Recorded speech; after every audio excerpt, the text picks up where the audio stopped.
রূপবতী বাংলাদেশ, কবি অনুপম বর্মন।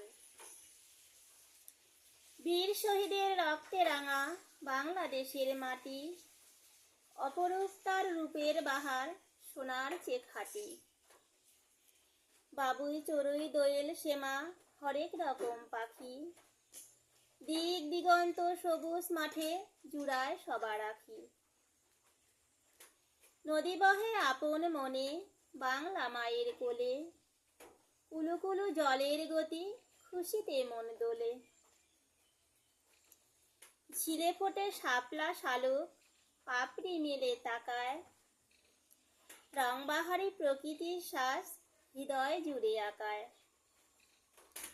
জগৎ সেরা জন্মভূমি জীবন হলো ধন্য, মাতৃসম প্রেম ও ভক্তি রাখবো দেশের জন্য। নমস্কার।